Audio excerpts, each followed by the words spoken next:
This is the Recover with God podcast, where we talk about recovery from eating disorders, disordered eating, diet culture, body image, weight struggles, over-exercising, and anything related to food and body that keeps you feeling trapped.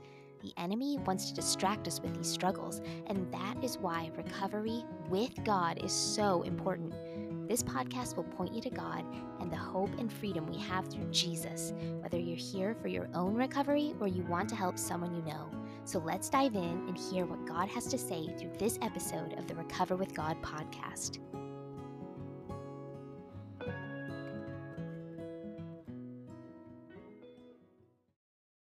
Hello and happy whatever day it is that you're listening to this. What a day to be alive.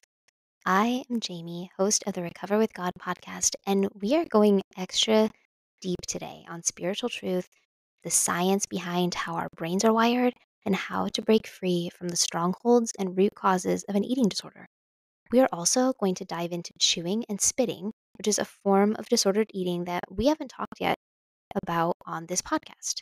So, my guest today is Tracy Brown, a registered dietitian, somatic nutrition therapist, and attuned eating coach. Tracy also has her own story to share about eating disorder recovery. So, let's dive in. We have a lot of ground to cover today, and I personally learned a lot myself. I hope you do too. Hey, Tracy. Thank you so much for joining me on the podcast today. I'm so happy that you said yes, and I'm really excited to have this conversation with you. Jayme, thanks for having me. It's gonna be good. Mm-hmm. Holy Spirit led. I feel it. And I guess we'll dive into the first question here. As the listeners who have been around for a while know, zeal is one of my favorite words, probably my favorite word. And I'll share my definition, which is living with a passionate and persistent pursuit of a purpose. And so I like to ask all my guests, and I'll ask you, Tracy, what does living with zeal look like in your life right now? Oh my goodness.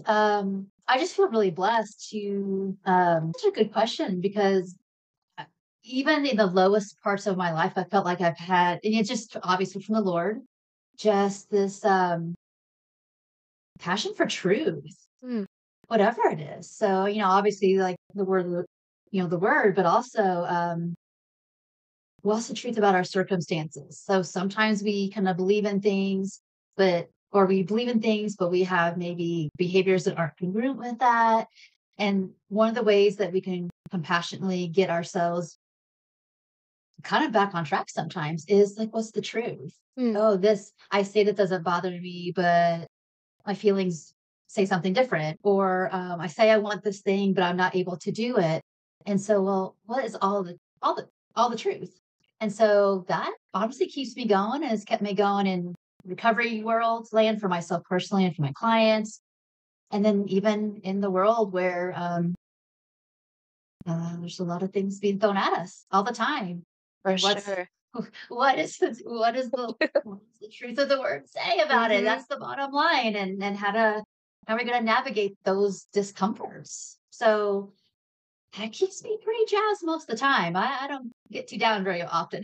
So I love that answer. Pursuing the truth. I mean, shouldn't we all be doing that to some degree? I mean, we have the truth, the capital T truth of God's word available to us at all times. And so it's a good reminder to go back to that whenever we're not sure and just kind of see what that says in relation to what we're hearing out in the world. So I love that mhm. answer. I don't know, I never know what to expect from this question, but I just am always so pleasantly surprised and I learned something too. So thank you for that. And now I would love to open it up to you to share your story, whatever you'd like to share with our listeners about yourself and your career and where you are now. Okay. Well, I just love to share a little bit about gosh, the complexity of eating disorders and kind of a little bit how we get here, and then maybe again what's a way out, and make that relatable. And I know that those listening might not share every experience I've had, but think less about comparing yourself to me, but more about again the familiarity with the function maybe of what you might be struggling with. That's what I hope to come across with. So I um you know honestly, I'll just say from a spiritual perspective and from the disordered eating stuff. So um, maybe some of you can relate to not I wouldn't say I really grew up in a Christian home. I always had a sense of God. I was in church on some kind of level superficially, but that wasn't a united thing in my family. And really, if I'm being really honest, probably my family's religion was self-reliance more so than even God. So that's would be my lens through which I had to undo my relationship with God a bit because there was a lot of performance stuff going on, either just performance in maybe they possibly view the Lord, or well, one of my parents actually was not even Christian at all, had some other Okay. pretty out there, kind of, for lack of a better word, just antichrist kind of stuff going on in their belief system.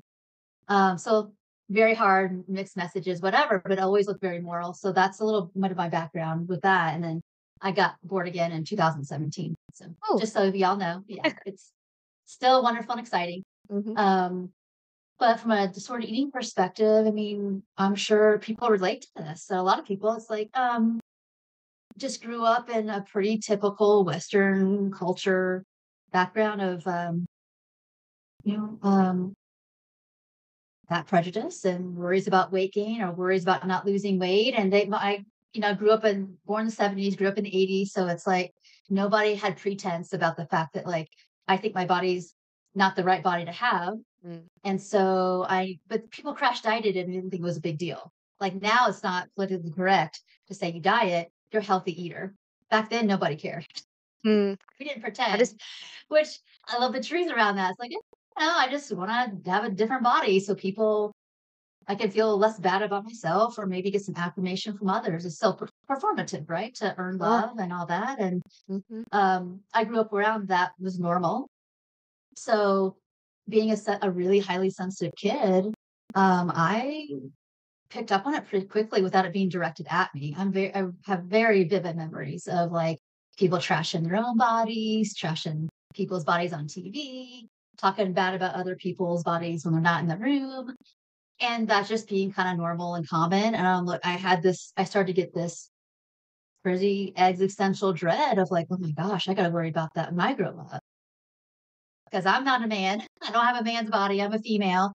And I'm going to have those body parts someday. And I wasn't looking forward to it. So that's like formative stuff below 10 memories, right? Yeah. Yeah. Um, so you couple that with like, again, being a highly sensitive person. And I do have some developmental trauma stuff in my background of, both my parents coming from traumatic backgrounds as well. So they're not fully attuned and don't know how to deal with emotions very well. And when I say good people, kind of normal people, care about your family, do your best to take care of people and all that. But they just had a lot of deficits. And, Mm. but probably a lot of us relate to like, oh, well, they didn't beat me. Yeah, but like if I had a hard emotion, they either just told me to kind of suck it up or like ignore it. That's again the norm. So when you start having things that are hard or confusing or scary or hard experiences in the world, it doesn't feel like there's any room for you. And if you're a highly sensitive person who kind of feels things kind of deeply and thinks I'm kind of always, you know, again, this always a sense of God's there. I don't really understand him or know it. Not a lot of big thoughts and feelings when you're young. So put all that stew together. And then having, I got bullied in school as well, and then high school wasn't that easy with relationships, so both friends and boyfriends and stuff. It's like just kind of a powder keg of too much. And so when I talk about trauma, I often talk about it's not always these list of like terrible things you can imagine, molestation, things like that, or Yeah. car accidents. It's simply developmentally, your environment isn't very conducive to Mhm. feeling safe emotionally, mentally, whatever. And that's what I was used to. And after a while, your system just can't take it anymore.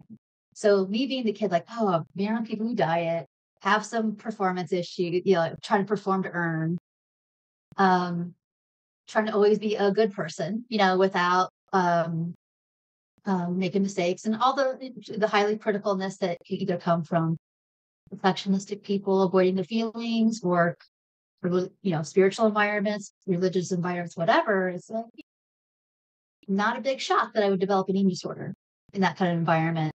And that happened in high school. And yeah, so I share all that just to share the background that the eating disorder is always the tip of the iceberg. It is the thing that we're using, whether it's restricting, binging, purging, overexercising, health anxiety, however it manifests.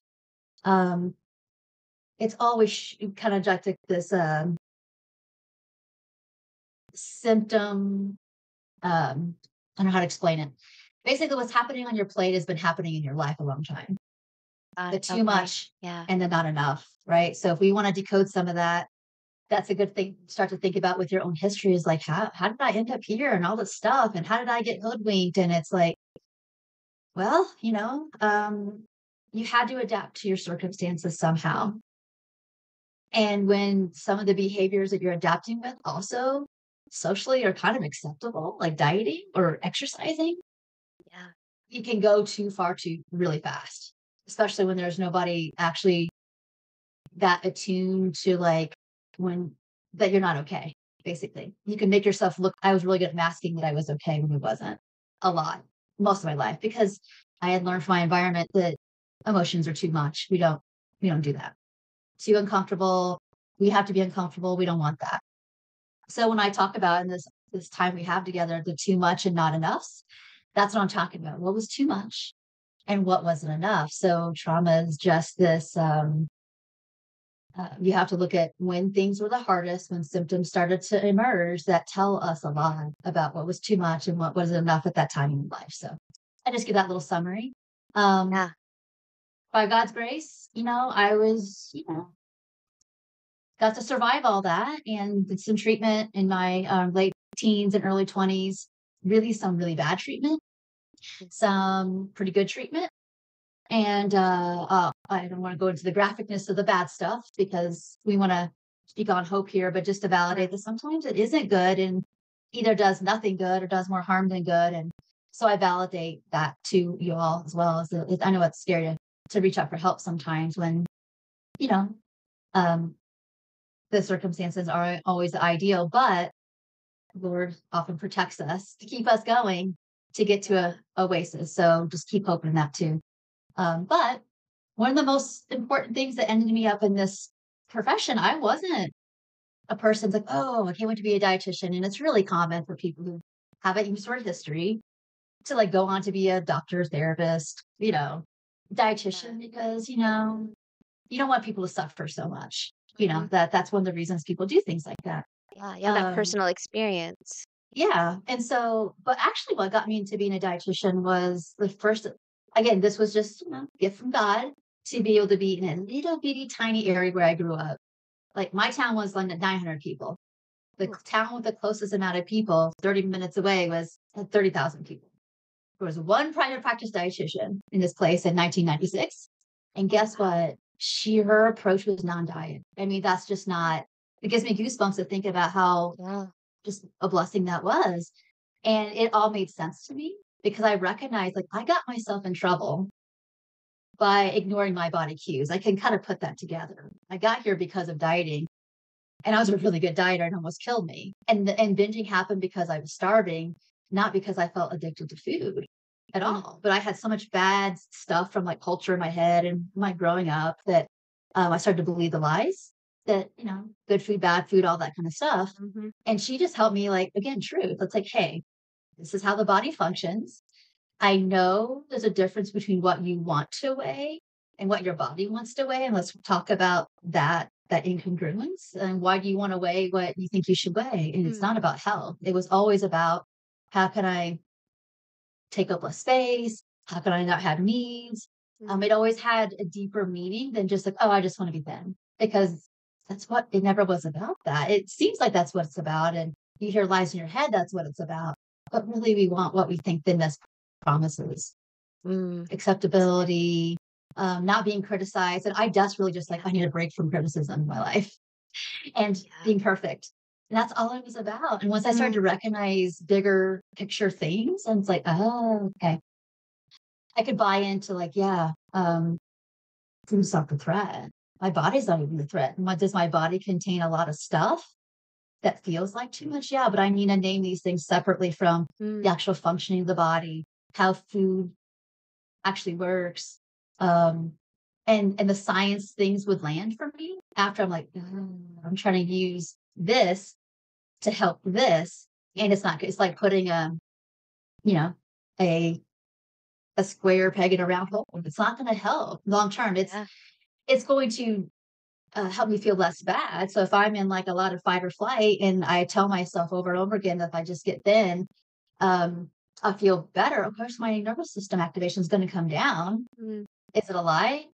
Long term, yes. Short term, I feel a little less bad. And so that's how those body responses, when we go to do the right thing, get all fired up. Like you go to do recovery stuff and you feel bad.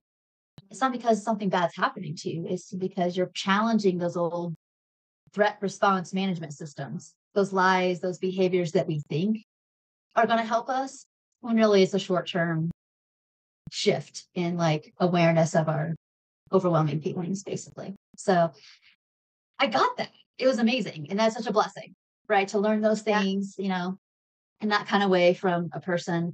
And really that gave me oh, this is what dietitians do. They teach you about science, they teach you some practical stuff about how to um adult with your food and eat from hunger and fullness, and then some of this deeper stuff. And then cool. Oh, my life has changed. Let's do that. And I get to school and I'm like, oh my goodness. This is this glorified, not all of it. There's a lot of really great stuff that I learned in my too many years of education and all that. But a lot of it was glorified diet culture. Oh, really? Really? Yeah. Well, because it's still fear mongering.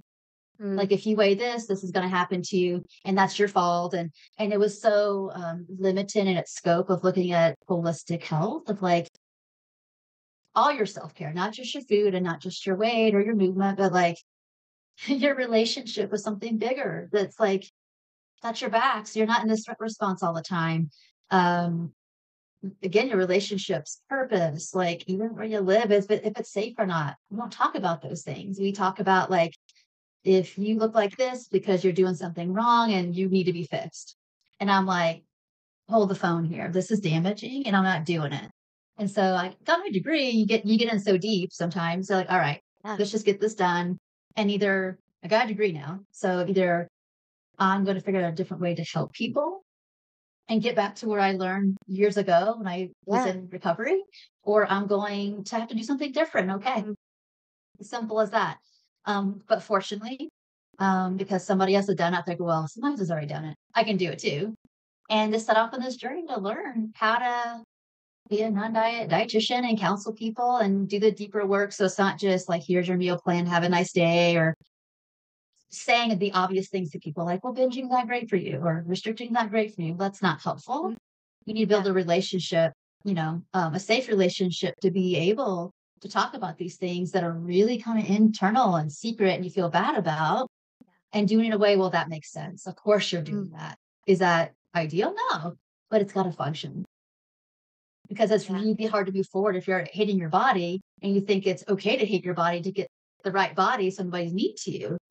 We got to undo all that stuff so that you can walk forward in some like the truth, and living in integrity is worth the possible rejection, to be able to like take care of a body that you were given, and trust them that it's going to be really fruitful.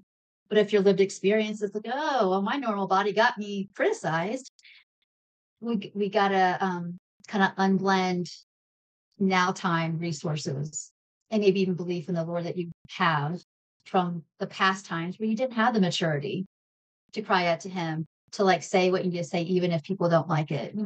We gotta get out of survival mode with all this. So Mhm. that's what we do. Mostly teach people that kind of stuff. So Yeah. I love that. And I like hearing just your full story too and how it led you to where you are today. And I appreciate you talking about just feeling safe too, because that is such a such a human need, right? That we all want to feel safe, and when you don't feel safe, you are going to retreat into something that's unfortunately a lot of times not godly or not truthful, as we've been talking so much about Mm, truth, but we think it's a temporary fix, right? Or it's like this faux version of safe, and so we stay there until we mm, don't know what else to do. And so I think feel like so many people could relate to that. I know I relate to that from my own story too, and kind of like looking back and unpacking, what really happened, mm, and also knowing like, yeah, it doesn't always mean that there was some one really traumatic thing that happened in your life. It could be a series of things, and you just kind of get this learned behavior of, well, I need to act like this, I need to look like this, I need to be like this so that I can right. feel safe, so that I can feel accepted.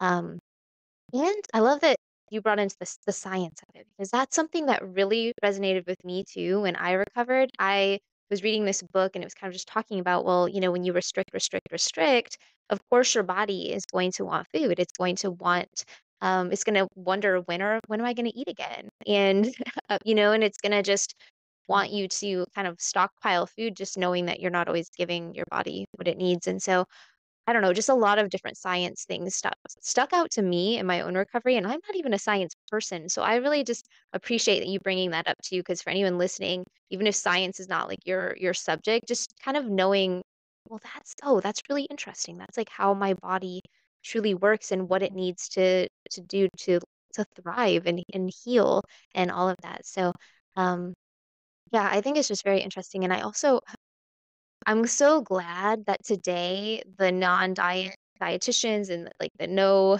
diet culture has become more of a trend. I don't know, like, to always use that word, but like a good trend, right? But to just know that even like back then when you were seeking help, that there was that one person that just gave you the example of what it could look like.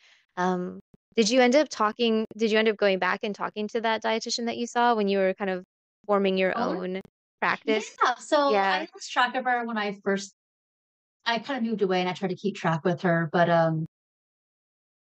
yeah, I think she might still be alive, to be honest. We're talking 25 years and she was in her amazing. 50s there. So Yeah. um yeah, she just um yeah, it's just really interesting, but I haven't kept track with her. But she was um definitely ahead of her time to Yeah. and whenever the early non-diet dietitians talked about these things, it really was just in the frame of eating competence. Like they Mm. really trusted, and this wasn't a Christian person, by the way. Oh, okay. Well, she wasn't.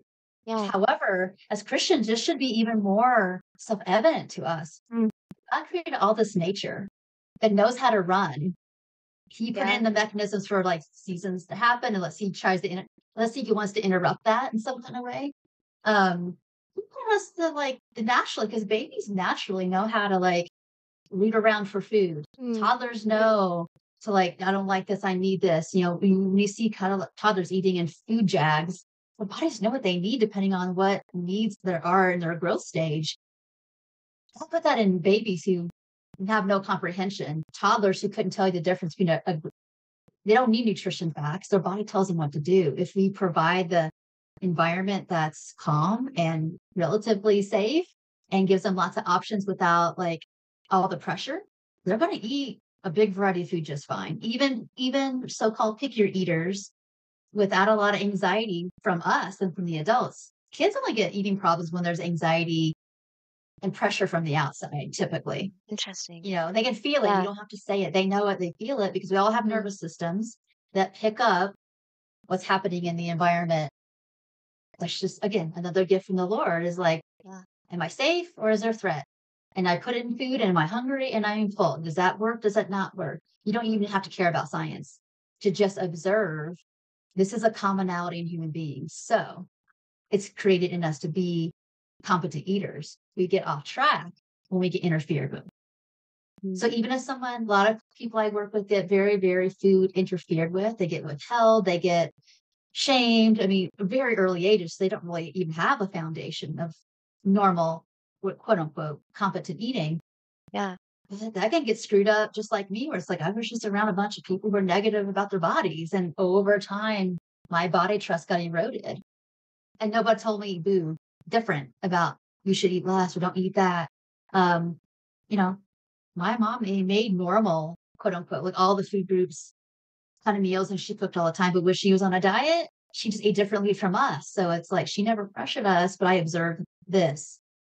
Something's wrong with me. So Yeah. even if she didn't tell me to do it and she would get mad at me if I wanted to do that, I knew she would have. When I was Mhm. really little, it doesn't matter. Yeah. You still saw Our it. you still saw it. Yeah. So I think it's really important for those of Mm. you like maybe moms or parents out there who are like you're doing your best. I bless you for trying to like, I really want to get my relationship with food healed Yeah. because eyeballs are watching all the time. And this is not to scare you, shame you, pressure you. It's just like your efforts will be blessed.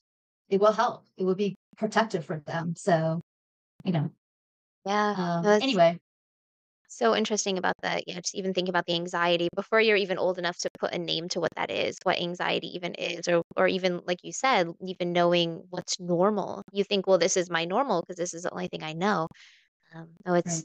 That's so right. interesting. And it actually segues really well into my next question because I know that you talk about attuned eating and intuitive eating. I'm familiar with intuitive eating, but I would love to hear more about attuned eating, kind of like the idea behind that.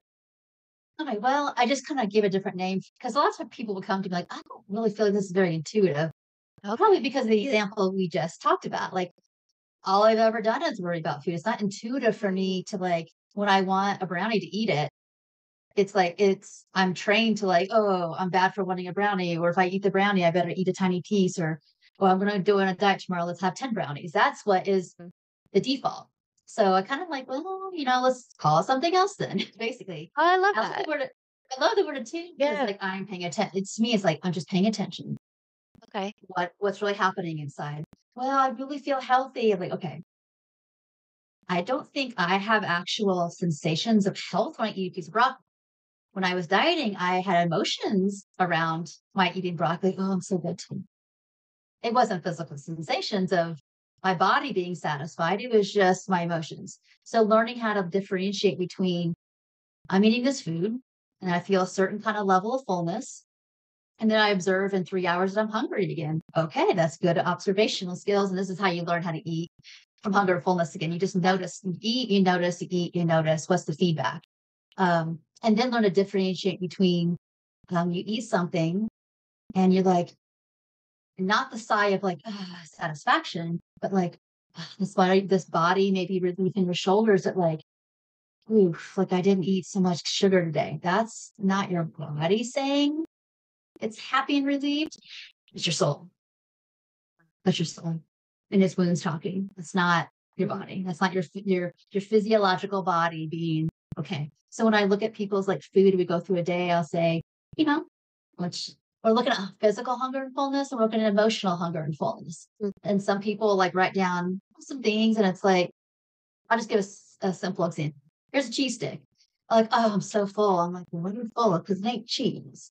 And even if you were full when you started, it didn't move you that far. So Yeah. what's going on? Is feeling too much. Or the opposite. Like, I'm so hungry. And I'll look at somebody's food and it's like, is it, can you describe to me that sensation you're having of wanting to eat? And they're like, do you feel food in your stomach? Well, I guess I kind of do. Well, what were you feeling 2 hours ago? I was so stuffed. Oh, could it be that like instead of maybe I'm not saying that you're not hungry, but could it possibly be that like instead of you're hungry, you're just less full? Mm. And learning to differentiate all of these little things because people who have this disrupted relationship with food tend to be swinging the opposites. Either I'm starving or I'm stuffed. They don't know the middle ground, the Yeah. subtleness of like, so if you don't know subtlety, it's going to be really hard to know, oh, do I feel like green beans or broccoli? You'll Mm. just make intellectualized decisions. You're not going to make like, yeah, I'm not feeling the broccoli. Oh, the green beans. Or like, actually, I don't want any of it. I think I just want some applesauce. Or, actually, I think we want pizza tonight. You can't hear those things from a neck down perspective. It's everything, again, is rule based and fear based and Mm. shoulds and all that stuff. So the more you can get below your neck, and that feels safe. I mean, we have to do this sometimes really slow. We don't go as fast as slow as parts can go. Because some people, if you do have a lot of fear of like emotions, sensations, you've got a lot of trauma, if you just got a lot of distrust with your body, that takes some time to relearn that, like, Yeah. um, there's a difference between discomfort about something and an actual threat. Mm, People have to take a lot, have to have a lot of experiences of feeling, seeing, noticing the difference. that's a huge differentiation. That's like a mic drop moment right there, I feel like. Yeah. Um, and just thinking about the intuitive piece, because like I said, I'm familiar with that. I'm sure a lot of people listening right now are familiar with intuitive eating, but I never really thought about the fact that if you're going into intuitive eating with all of these lies and all of these ingrained habits and things that you might think are correct, or that's just all you know, well, how would you know what intuitive feels like? You wouldn't. Or it would be a very false sense of it. So I think what you said about just going back, breaking down, having people really, like you said, eat and then look at the Yeah. feedback or just, diagnose how you feel. That's just I really think that's helpful, and I hope it is helpful to people listening right now because I've never heard anyone put it that way before, and I just think that makes so much sense. So thank you for Mhm. breaking it down. Well, and I think the Holy Spirit's really was moving there through you because it's like Mhm. people often read and listen to the podcast, and you can read the book Intuitive Eating, and it sounds amazing, like freedom. Here's the lock, Yeah. the key to the lock. But when the rubber meets the road of doing it, the moment we start doing this, you're gonna have all those sensations, all those belief systems and lies are gonna they come raging at you. Fear, Yeah. shame, disgust, worry, and that's gonna shut a person down. They'll go back to their diet. Mm. They go back to the, like, the ping pong of restricting and binging because Yeah. the body's trying to survive, and, oh, you have to have a lot of grace for, like, you're learning not only how to have interoceptive awareness of your how to just naturally eat, but you've also got a skill build around Mm. differentiating between, like, an uncomfortable emotion and something really bad that's happening to you right now. 99% of the time, it's not happening to you right now, but it has and never has been dealt with. One of the reasons why, intuitive eating isn't necessarily a self-help program. Oftentimes we need, I mean, oh, of course, the Lord can do it. He can do anything and, Mhm. whatever. Most of the time, though, we need some safe relationship to mirror some stuff because it's hard. It's really hard to like hold the space, hold the line when you're like, all right, well, this intuitive eating thing is really cool. But by week 5, you're like, I have so much emotion. What's wrong with me? Why am I so mad? Or why am I so tired? Or why am I so like crawling out my skin? It's like, oh, those that restricting, that binging, that whatever is not there as a faux window of safety anymore. Mm. It's not there. Yeah. And you'll have to feel what's not been felt, then dissociated off or performed off, with like performance with dieting, exercise, and all the things.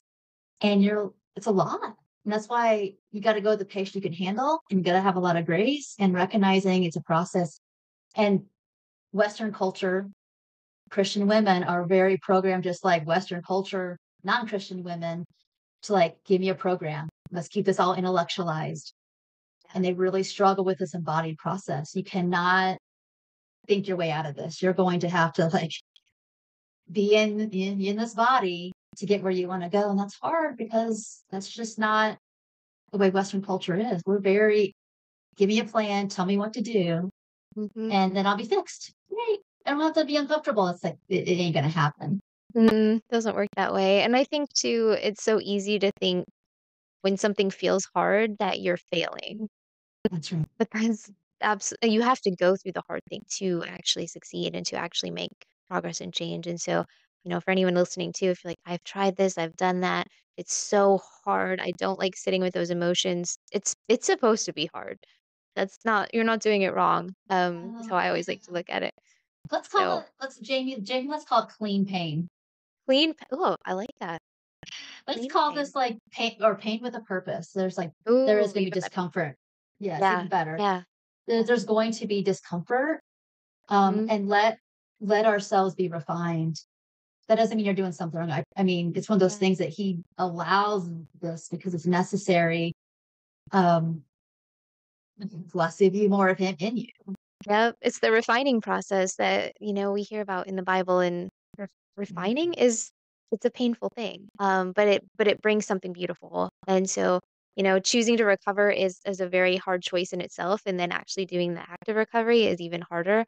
But the end result is just it's freedom. And just knowing that it's worth the pain is hopefully enough for someone listening now who's right there in the thick of it. And one of the reasons that I asked you on is because I know that you have some experience with chewing and spitting, and so I wanted to talk about that a little bit, and I also wanted to share with listeners. So if you ever reach out to me and you have a question. I will never identify anyone. Everything is anonymous, but someone had reached out to me who struggles with chewing and spitting, and I have not experienced that personally, and I also have not had anyone on to talk about that before. And so I thought I really want this topic to be on the podcast. And so thank you, Tracy, for coming on today because I know that's something that you do have experience with, and I would love for you to share first of all more about what it is. I mean, I'm assuming if someone's listening and they're struggling with it, they know what it is, but just kind of little overview and then kind of what does it look like to start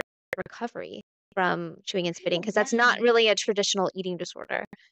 Yeah. So it's a less common symptom, but common enough. I mean, there's some statistics is out there that say like, quarter of 25% of people with eating disorder have engaged in that behavior. Maybe it's persistent, maybe it's occasional, but it's that significant. It's not just like 1%. It's a lot.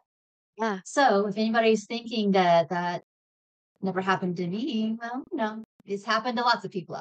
It's okay. But I think anyway, I'll just kind of jump into it. So chewing and spitting can be like it could be one bite and you spit it out. It could be a whole meal of food or even a binge and you spit it out.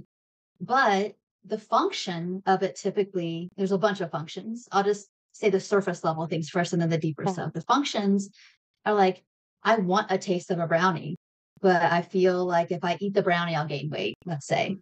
Yeah. Right. And so I'll eat it, get a taste of it, spit it out. Now, I will say that occasionally I'll see people who wouldn't identify as having eating disorder. They have disordered eating, let's say, and they might do that for medical reasons. Maybe they have a medical restriction and they don't have the support or don't know they need the support to like maybe grieve some of that. And Okay. so instead of dealing with like, oh, I can't eat the amount of food that I would like to eat, the amount of volume of that food I'd like to have in this medical condition, they start this thing of the food they want that maybe not is supportive for their body, they'll chew and spit it out. And it actually causes disordered eating. It's now you have an Wow. eating disorder. It can Hmm. happen that way. I've seen that happen. For the most part, though, it's for people trying to like, I want the food, but I don't feel entitled to fully ingest and digest the food. So that's pretty deep metaphorical stuff, right? Yeah. We Yeah. think it's about weight. It's well, we call it a compensatory behavior. So it would be like, I'm afraid to gain weight, so I'll exercise, or I'm afraid to gain weight, so I'll Hmm. purge. Chewing and Yeah. spitting is a similar thing like that. Okay, that makes sense. Yeah. So it's just another manifestation. So Mhm. and again, it can just be one bite. It can be a whole bunch, it can be thousands and thousands of calories. I've seen it all that happen. So what we have to do though is, look at we have to dismantle, some of the fat phobia and the fear of weight gain and fear of what's going to happen because sometimes those behaviors aren't going to shift until you have enough safety inside yourself and enough honestly, enough of your own identity in Christ to be able to like, even if I get rejected or criticized, I'm okay. I Yeah. know that not just in my head, but in my spirit, man, my soul, my Hmm. bones, I'm okay. We got to work towards that process because you're not going to give up this faux window of safety kind of behavior until you feel safe enough to do it. It's Yeah. not enough to what people white knuckle all kinds of behaviors. It doesn't last. The next Mm. big stressor that comes along, you're blown out of your window of tolerance Yeah. and you're back to the things. You're like, what? I haven't done that in like 10 years. What are we doing? It's like, well, we really didn't build your window to where some of your, honestly, recovery can become very performative. You're doing the Mm. right things, but you don't really have the internal foundation that it's like, it's who you are. You can Hmm. do the behaviors of recovery, but inside your head still worried about food and weight, and your soul is still hurting. Yeah. So that's really important distinction. I call it, semi recovery versus like you're done.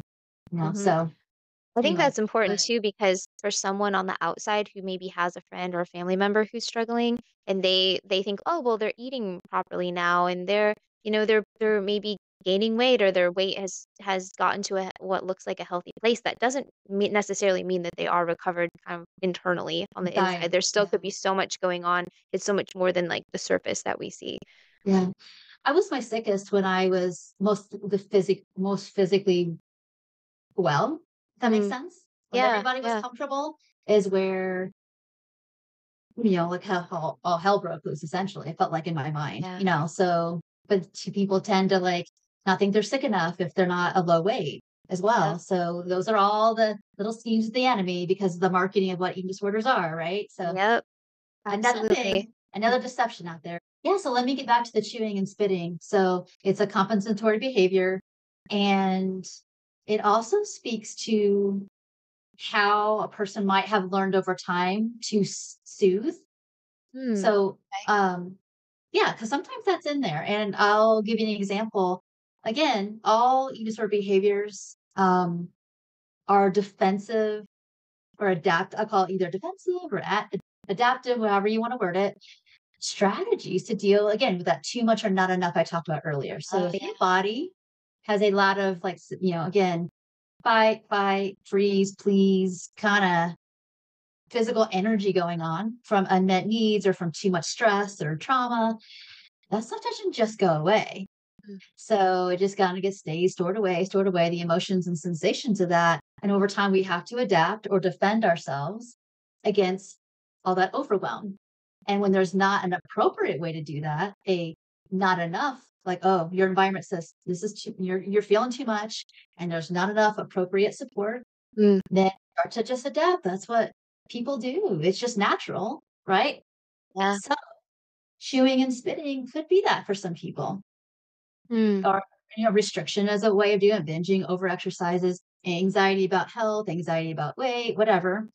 So let's say though that one time you had some need to get met and you were hungry. It can go both ways. Let's say you were hungry, weren't hungry, regardless. So you have a need, but you also have a need for like, you're just feeling really, really revved up, or you're like scared, or you're feeling really angry, but you're not allowed to express it. And mm, you started eating, you started chewing and tasting and swallowing. And you also in the back of your mind have this fear of like, that's a bad food. It's yeah. very complex sometimes. So it's like, this is the bad food I'm not supposed to be eating. So if I eat this bad food, something bad will happen to me. I'll gain weight, get rejected, or I'll get sick and die, whatever. You've been exposed to that, whatever, Mhm. but you want it because it's pleasurable and it makes you feel less bad, right? That's all adaptive strategies are. They don't heal or fix anything like Jesus can. It makes us feel less bad. So we chew, we eat, we swallow, or not swallow. You got this over here in the background holding you captive. If I eat this, something bad's going to happen. If I fully digest this. So you're chewing, chewing, chewing, and you're noticing you don't feel so mad anymore. You're so scared anymore. So you're chewing, chewing, chewing. And then on the side here is like, but if you keep that pleasure, you keep that nourishment, that means something that either bad's going to happen or something bad about you. Yeah, So people okay. out what they want because they don't feel like their needs are okay. I can't express my anger. It's not okay. So I'm going to chew it up and deal with it the best I can over here, but spit it out so I don't get in trouble. Mm, So it gets kind of deep with when I ask, like, yeah. oh, like you chewed and spit. Tell me about like what was happening before that. And what were the sensations like? What was, so I'm hooking up for them to see like, oh, this was happening, that belief, that's Mm, familiar, new or not new, and they're eating this food and why this what happens when you have that and you ate that brownie, ate those chips. They give you carrots. I mean, seen it all. It doesn't matter. yeah. What's happening in your mouth? What's happening in your head? And they start cooking these things up. Oh, yeah, I don't feel as much threat when I chew and chew. It's a very Mm, rhythmic thing. okay. It, it's like it's like it's a false comforter for all of that, like too much. And then, but if you can't keep it, you get rid of it. And then now you start to build a neural pathway that, oh, that quote unquote works. Because I don't know, I don't have any other tools. I don't know how to speak anger or speak and not sin. Mhm. Basically, I don't have to be angry and sin not. Yeah. All I know how to do is like either dissociate and pretend like I don't have anger, or chew it and spit it out, where it Mhm. doesn't bother anybody, essentially. So Yeah. Well, you think it doesn't, but it's I think it doesn't. affecting you. And it sounds like, again, I've never struggled with this, but it sounds like what you're describing, it very much becomes almost like an addictive behavior or a It habit that is becomes just it so tough to break. it becomes like we're not addicted to the food, but we build a neural pathway for the process. And they get called overcoupling dynamics. So imagine a bubble here that says anger.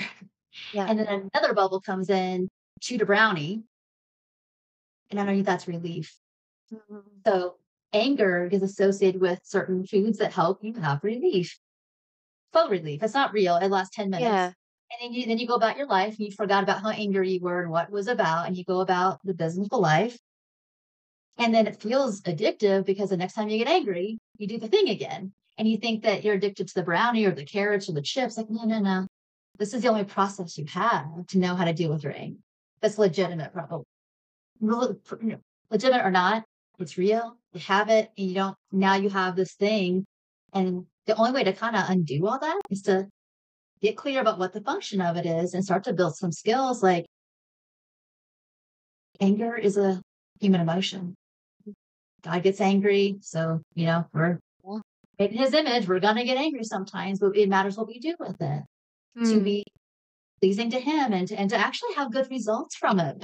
Anger creates keeps boundaries, and anger um oftentimes is very righteous. Mm. Yeah, Now, that's true. but you might not have been raised that way. You may have been raised to think that like you're bad if you're angry, or Mm. anger hurts people always, not just like anger is uncomfortable, but some stuff gets resolved, Yeah. basically. If we express it healthfully, if you don't have that belief system and skill set, you got to figure out a way to deal with it because you're going to have it. Can't help it. Yeah. Right. We So all will. We are human. that's the way, kind of working our way out of that chewing and spitting, kind of overcoupling dynamics. And I will say that sometimes people think chewing and spitting doesn't cause any physiologic damage because you're not Mm. purging or you're not over exercising, whatever. Yeah. But physiologically, when you start eating, you do start to activate digestion, meaning Oh, like interesting. salivary amylase. So when you, yeah, Okay. when you start eating, you start salivating, right? Mm. That has Yeah. enzymes in it. A lot of people I work with who do a lot of chewing and spitting have got acid reflux because their body's preparing for digestion, more Oh, acid, wow.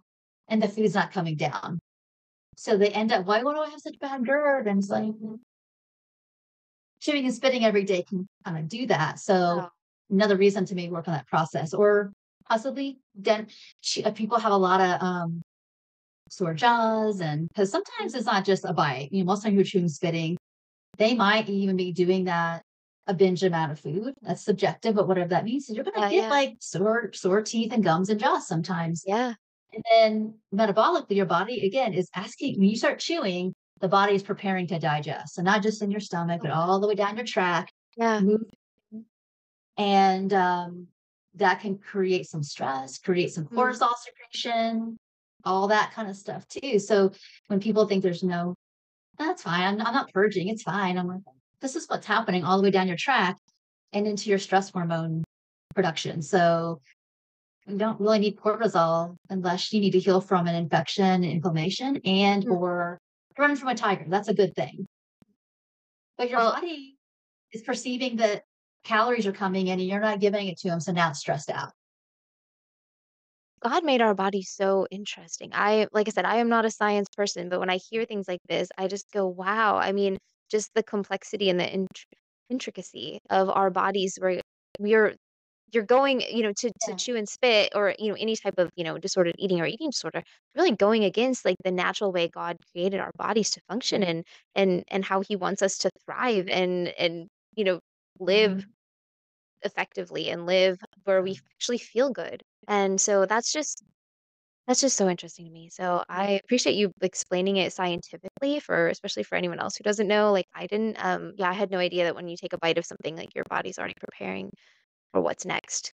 So to Yeah, deny that's it right. that Exactly. you're really messing up the whole system. Yeah. I want to kind of end maybe some of this with one last thing, that topic Yeah. at least, that what's even more important is that you were how we're viewing what we think we deserve to have based on our needs. I talked about all the physiology and the function, that's great, but, when we're saying that I have a need or a preference, and then I'm also then telling myself, or, you're listening to thoughts, whatever, where that's coming from, that, like, I don't get to have it because I'm bad, because my Mm. body's bad. You're really kinda actually recapitulating what happened to you. Oh, It wow. feels like it's helping, but actually it's kinda wounding your soul. And I wanna really encourage people who might be struggling with this that, um, yeah, I know it feels like it's helping, but actually you do have more power with your words, with how you tell yourself and those behaviors and you think you do. So something that's gonna be super healing for you is to be like, really start challenging the truth. Is this true that I can't have a brownie? Who says, "What's going on?" And it doesn't mean you can't learn the skill set of having a brownie and eating from hunger and fullness and enjoying it, and also being part of pleasure. But the deeper issue is here that I'm having a hard time digesting nurturance because I think nurturance is gonna hurt me. That's the message you're telling the body. Pleasure and nurturance are harmful to me, and we've got to uncouple that as well, and that's gonna influence our relationships and even our relationship with the Lord. We're gonna start to, like, believe those lies that, like, he doesn't want us to have pleasure or that you're a bad person because you want care or what it is, or you don't deserve it because you get criticized. These are pretty deep things, and so it's worth the effort to start to unpack these things and, share start to, like, I want what God actually thinks and cares about this. Nurturance from safe people is a very good thing. He put us here together. We're wired to connect, but you've got to, like, why does nurturance and care feel so threatening? Mm. Why Wow. can't I digest it? What's the threat in that? What's going on? Yeah, or why don't you think you deserve it? Yeah, that is very deep. And just, understanding that that is the case with most types of disordered eating too. It's just it's not always just about the food or how you look. And you mentioned that at the beginning. It's so much deeper than that. And kind of starting to unpack those layers is the key to starting to recover also with God, but just knowing that there's not just some surface level like and I think a lot of people when you have like a friend or a family member, they're like, well, just eat or just do this. And you're like, that's not how it works. Like that's not that simple. And so I think just having that understanding, that awareness is just sort of the first step to knowing, well, this is kind of what's next for me in my recovery. So yeah, thank you so much for unpacking all of that and in so much detail. So really give everyone listening a good idea of what that looks like and better understanding. I think 'cause I think once we understand ourselves and like how are we working? How is my mind operating right now? How what's making me tick, then you can get a little more curious And and I start say to all this in such great detail because I know, as Christians, we're just going to trust God and He has this hope and a future for us, and it's all 100% true. yeah. But man, when we tend to not have a lot of faith and belief around that. So sometimes we have to figure out what's blocking that. Mm, And because, you know, I think people feel sometimes sad or shame about like, if I just had enough belief, I wouldn't have this problem. If I just had mhm. enough faith that this would Yeah, go away. for sure. I'm like, I hear you. And I know you're not going to be so self-focused. And if you don't, that's not getting you anywhere. That's shaming you. Yeah. God may be wanting you to work through this process of like dismantling all these lies because it actually probably is stifling your belief, Mhm. stifling your faith. Yeah. So you believe this way about it for a long time. Let's try something different. Mm, yeah. And that also goes into my next question, kind of talking through the title of this podcast is Recover with God. And I know for me, I felt like I had to kind of get myself right and recover and figure this eating disorder out before I could go back to God, even though I was a Mm, Christian, but I feel like I couldn't have a solid relationship with him until I fixed my mess. And kind of like what you were yeah. just saying too is how it's like built on that shame and that, that those lies really and kind of thinking, well, no, I can't have one until I do the other. And And when you and I talked outside of the podcast before, you had mentioned something about compartmentalization and just how that can be really detrimental to our thinking. And I would love for you to kind of talk a little bit more about that so the listeners can hear what we Yeah. talked about before. Yeah.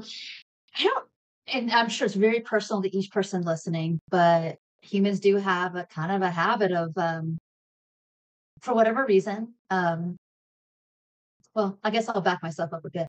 I can't tell you how many people have come to me and they've never prayed for God to heal this. They just kind of feel like it's a food problem, or if I fix my weight, then I'll be fine problem, or that God doesn't care about our emotional health or our mental health. Um, that like if we, yeah, just read your Bible more, if you pray more, then that'll do it. And you Yeah. kind of like stay stuck like this for years and you don't know what's wrong with you. So unless God doesn't care, whatever. And I think that's where we start getting there. So I'm really just, I don't have an answer for your question about compartmentalization. I Yeah. just get curious about like, okay, how did that happen? Because God cares about all of this. And honestly, you're going to probably, not probably, you will heal faster with inviting him into that. Mm. And I think one of the barriers to doing that is the part of us is afraid Mm. that, he's not going to, or that we are sinning so much with our behavior that we can't ever get better. We're just hopeless. Um, we hide from him essentially. Yeah.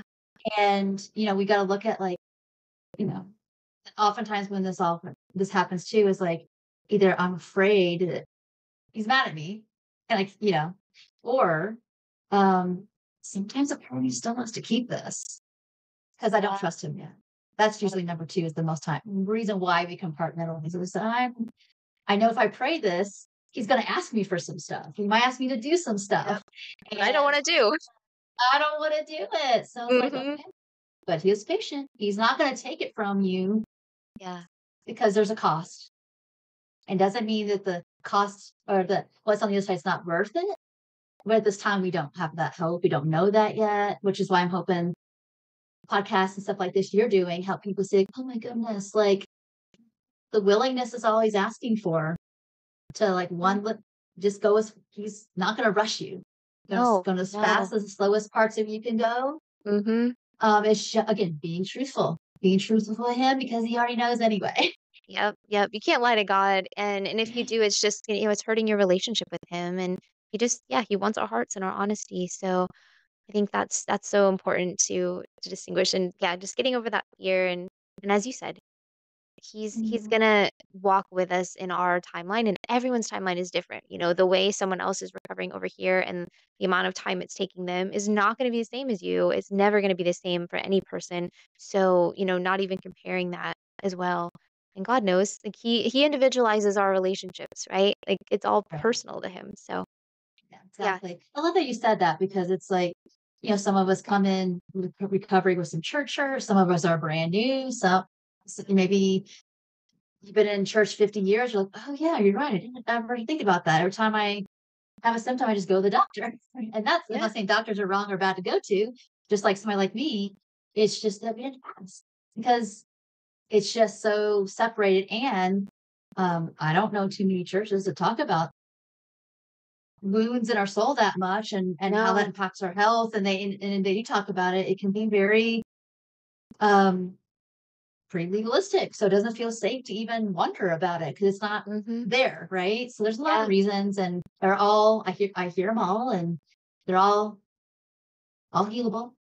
Um yeah. And that's why I like we're talking about it now too, because I do think sometimes you want church to be the safe space to be able to talk about these things, but it's often not, and not even intentionally not. It's just people don't talk Right. about it. And you might go to church and think, gosh, I am the only one struggling with this. Everyone else in this room is fine. And they've never had issues with food, they've never had issues with their body, just because no one's talking about it. But that doesn't mean that no one else is thinking it, no one else is feeling it or struggling with it. So the more we Mhm. talk about this as Christians, I think it just breaks down those barriers and we can have easier conversations. Maybe not easier, but just conversations that lead to a deeper place where we can feel connected on a different Yeah. level. And I'll add to that that I know I've had lots of people who have reached out to people, and I think a safe place for those of us trying to reach out in our churches is recognizing that honestly, probably unless you have some experience around this, you're probably not going to that be well equipped. So Yeah. your expectations are don't try to get your pastor to be your eating disorder counselor or dietitian because that's just not that may not even be one. God didn't equip them to do that or gift them to do that. And so Mhm.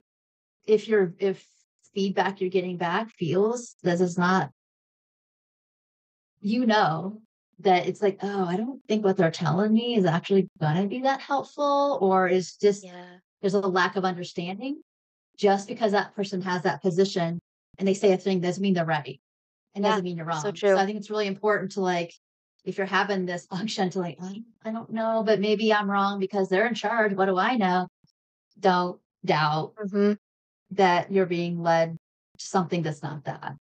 Yeah, definitely. Always take anything back to God, and feel like Hmm. even not when it's not even related to eating disorders, but I love that my pastor always said, he'll say, I'm human. So, I'm telling you Yeah. my interpretation of the Bible, but like go and read it for yourself and pray about it yourself, and Right. make sure like what Right. God is telling you is truth. And so That's yeah, right.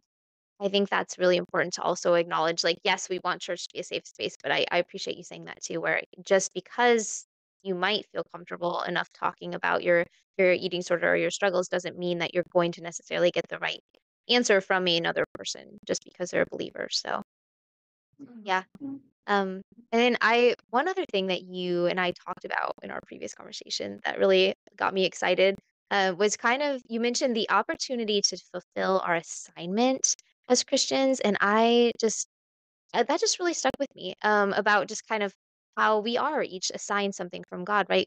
We're here for a purpose. It kind of goes back to our topic on zeal at the beginning of like, we're all pursuing, whether that's truth or whether that's something else. And so, how would you say, like an eating disorder gets in the way of us as Christians fulfilling our opportunity to fulfill our assignment from God? Yeah. And I would say there's probably assignment with the S on the end. I'm sure we have True. different things to More do than throughout one. life, right? Yeah. Yeah, Yep. exactly. And it Different changes by seasons. season. Yeah. Yeah, exactly. Well, I'll just speak personally that I know when I was restricting, binging, over exercising, hypervigilant, body image issues, bad relationships, all the things, codependency, is I use a lot of energy Mm, trying to be self-protective of being hurt. And yeah. so if I'm doing that, and I had legitimate, again, reasons, I was hurt and without the skill set to do it, I didn't know where else to go. And, the little unctions that I did have from God to do something different, I ignored, little bits here, there. So I'm not blaming people for not being more supportive. Some people were, some people weren't. It's all complicated, right? It Um, is. but I'm just spending all my physical, emotional, and mental energy on defending myself from my own feelings, from when I say self acceptance, like, look, this is the body I have. Mhm. And when I'm trying to like not be in agreement with that, now you're fighting your biology. Mm, Now you're fighting truth. So you're gonna spin your wheels, and that's gonna be your life. I could look functional, keep a job, go to school. Sometimes less functional, sometimes more, depending on how big and deep all the adversity and challenges were. At the end of the day, my energy is getting towards that. And there was definitely no stillness. Eating disorders do not allow for mental no. stillness. They are 24/7, hyper vigilant. Mhm. And if I wanted to hear the Holy Spirit, he's going to have to hit me over the head with a 2x4, to be Right. honest. Right? Yeah. I don't even Yeah. know if I would have noticed that's what it was. And I'm just making a joke to lighten it up because I was just, all my brain space was for that. And I didn't know how to Yeah. yield. And it was too scary to yield. So it just takes your time. If the enemy can't kill you, he's going to steal your time Mhm. and destroy the moments you may have had. He's going to take the moments you could have had or would have had. But we know God is faithful and things can be restored. But we have to make those choices to like seek his way of doing it. And that's what it boils down to for all of us every day, right? Lord, Yeah. you know, what do you want? What's on your heart? And making that choice. And sometimes we tell it to him, and then we take it back, and I know how it works, we're all in process here. Yep. But, you know, um, with the little bits he gives us to work on, if we're faithful with that, he'll give us more and more freedom, more and more opportunities, Mhm. more and bigger. And with all that does comes the crushing. So you're not being punished. If you go through this process and it's hard, it's not punishment. It's just that refining, it's that Mhm. crushing, it's that carrying your cross to the next measure of Christ.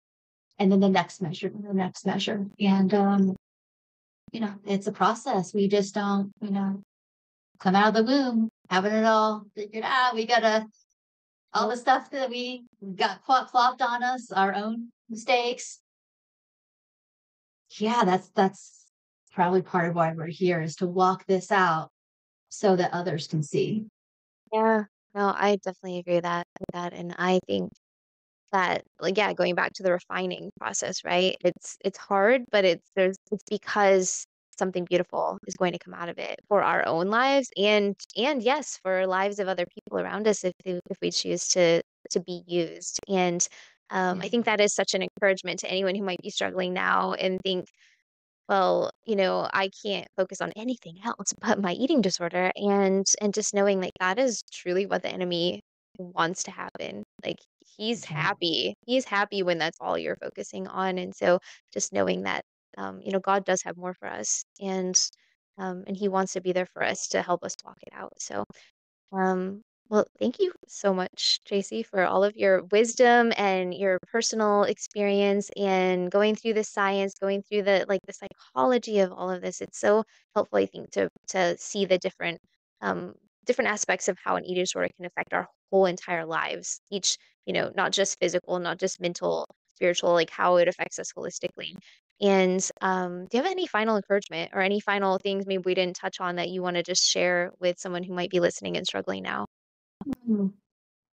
Honestly, Jamie, this session we've had together has felt really complete because we did talk about a lot of things, Yeah. at least touch on things really holistically. So I'll just bring the encouragement here is that I know the little things sometimes things can feel really slow. It can feel really arduous. When you feel like you can't do anymore, just keep crying out. Keep crying out to him. He's going to have a solution. I've had so many amazing moments where just when you feel like you can't do more, he'll show you something that not only if you just sit with him and let him free you from it, he'll do it. And you'll get these big stretches and it'll keep building your hope and keep building your faith. And it's a walking out. I always tell clients like there's a reason that the Hebrews didn't get teleported to Canaan. Mm, He wanted to walk the slavery out of them. wow. Yeah. And this Good way of this is looking at one of it. my main metaphors for recovery. See, we've got to undo all the lies, the distortions of our culture, the distortions of, even just the self-hatred that, if bad things happen to us, it's we get pulled into this wall, this vortex of like, wow, I must be so bad for this bad thing to happen to me. I must be so bad. As humans, especially young humans, we're naturally self-absorbed.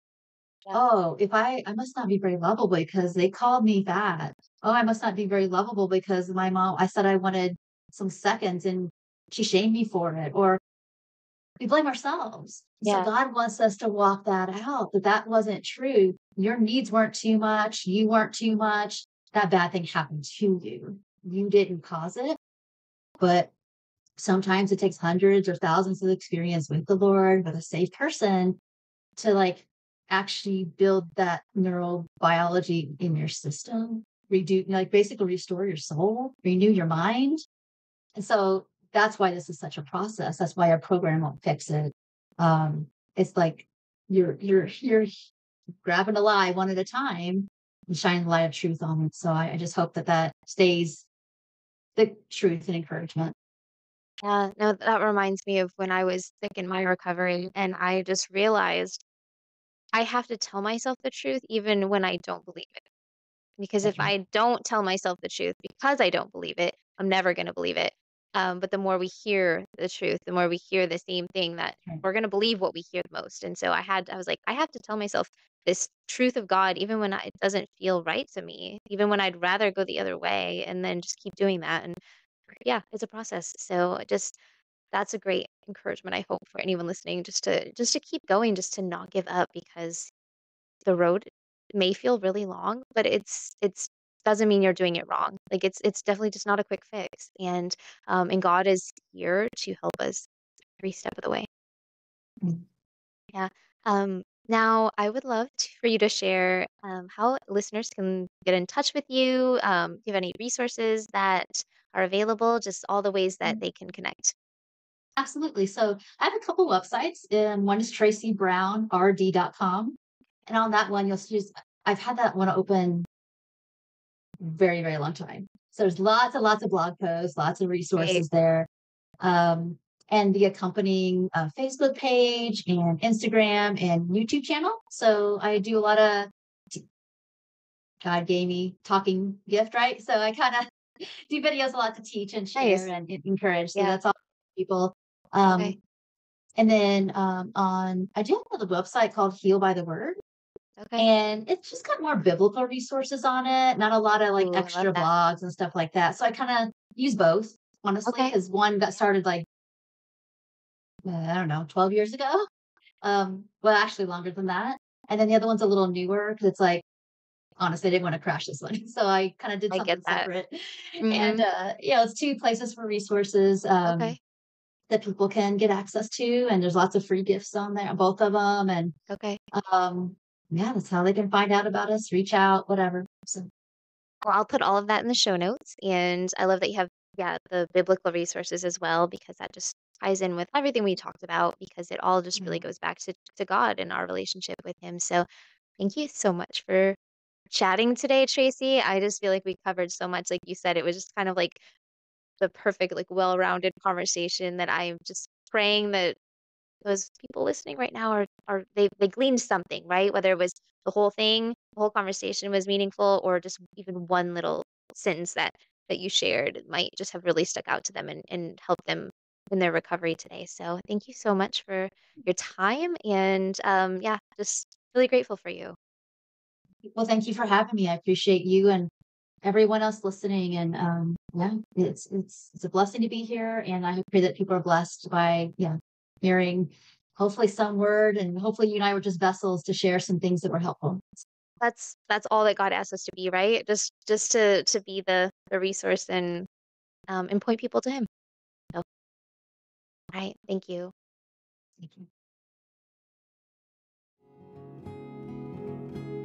Hey there, it's Jayme again, and you made it to the end of this episode of the Recover with God podcast. I pray that God is speaking to your heart right now, and that you go on with your day feeling less alone. If you haven't already, I hope you hit that follow button to subscribe and receive notifications for future episodes. And did you know that if you leave a quick rating or review, you can help more people find this podcast too? God designed us for community, so follow along and help others do the same to feel less alone together. I hope you tune in next time, and until then, you can always catch up on any past podcasts you might have missed. P.S. I'm cheering for you.